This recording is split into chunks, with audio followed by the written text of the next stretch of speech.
The Son Who Left. Chapter 1. A Quiet House. Margaret lived alone in a white, two-story house on the edge of Maplewood, New Jersey. Her days were slow, filled with routines: watering the plants, feeding the cat, reading the newspaper. The house echoed with silence.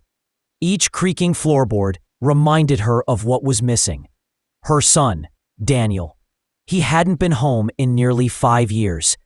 They used to be close. Daniel was her only child, born late in her life. Her husband, Jim, had passed away when Daniel was just 12, and Margaret had raised him alone, working 2 jobs and giving him everything she had. But something changed after high school. Daniel grew quiet, distant. They fought often, about college, about friends, about life. And one night, after a terrible argument, he left.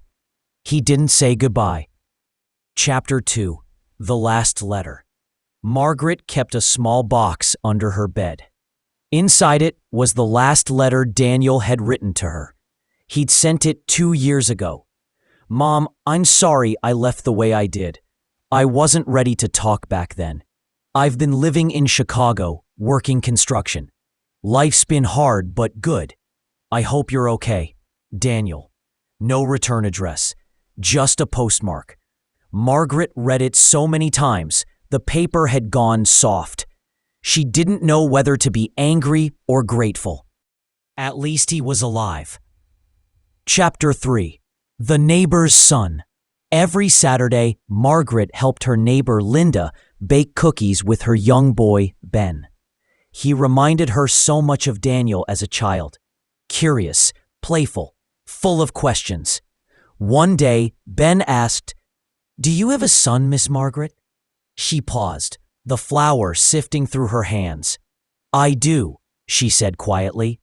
"His name is Daniel. He's not here." "Where did he go?" "I'm still trying to figure that out, sweetheart." Chapter 4. Chicago Winter.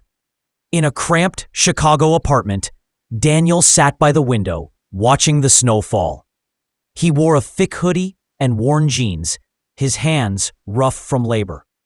He worked long days at the construction site, barely making enough to cover rent and food. But it was the life he had chosen: to run away, to start over.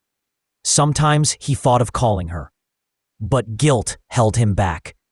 How could he explain the years of silence?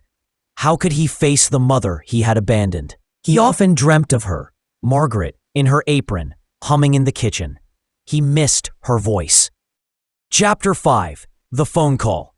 One gray morning, Margaret's phone rang. It was the hospital. "Mrs. Collins, this is Mercy General in Chicago. Your son, Daniel Collins, has been admitted. He was injured on site. He listed you as emergency contact." Margaret's heart dropped. Her hands trembled. "Is he okay?" "He's stable now, but he'll need someone to care for him during recovery. Can you come?" Without hesitation, she packed a suitcase and booked the earliest flight. Chapter 6. Reunion. Margaret arrived at the hospital, exhausted and anxious. Her eyes searched the hallway numbers until she found his room. Daniel was asleep, his head bandaged, a cast on his leg. He looked older, thinner, but he was still her son. She stood by his bedside, tears quietly falling.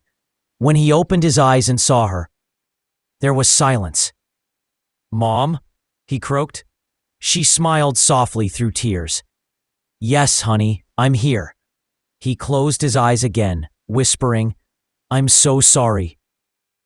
She squeezed his hand. "We'll talk later. Right now, just rest." Chapter 7. Healing Words. In the days that followed, Margaret stayed by Daniel's side. She brought him homemade soup and read books aloud. Slowly, the wall between them began to crumble. One night, he finally said, "I left because I felt like I disappointed you. I didn't want college. I didn't know what I wanted. I was scared." Margaret looked at him with love. "You were never a disappointment. I was scared too. I didn't want to lose you. I should have listened more, argued less. They cried together, holding hands for the first time in years. Chapter 8. A New Apartment. After his discharge, Margaret helped Daniel move into a new ground-floor apartment. She stayed for a few weeks to help him settle. They went grocery shopping, cooked meals together, and laughed more than they had in years. He introduced her to his girlfriend, Rosa, a kind nurse who had helped him after the accident. Margaret was nervous, but Rosa was gentle and respectful. For the first time in a long time, Margaret felt like she had her son back. Chapter 9. Coming Home. One Sunday afternoon, as they drank tea on the balcony, Daniel looked at her and said, "Mom, I want to visit Maplewood. I want to see home again." Margaret's eyes lit up. "You always have a room there." They booked the trip for Christmas. When they arrived, the neighbors came out to greet him. Linda cried when she saw him. Little Ben was amazed by how tall Daniel was. That night, as snow blanketed the yard, they decorated the tree together. Margaret played the old Christmas records. Daniel found his childhood stocking, still with his name stitched on it. "Thanks for not giving up on me," he said. "I never could," she replied, kissing his forehead. Chapter 10. Full Circle. Daniel eventually found work in Maplewood and moved back permanently.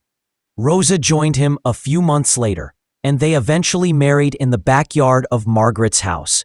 On the day of the wedding, Margaret gave Daniel a new letter. "My dear son, you left once, but love has a way of bringing people home. I don't blame you for leaving. We all need to find our own way. But I'm thankful, so thankful, you found your way back.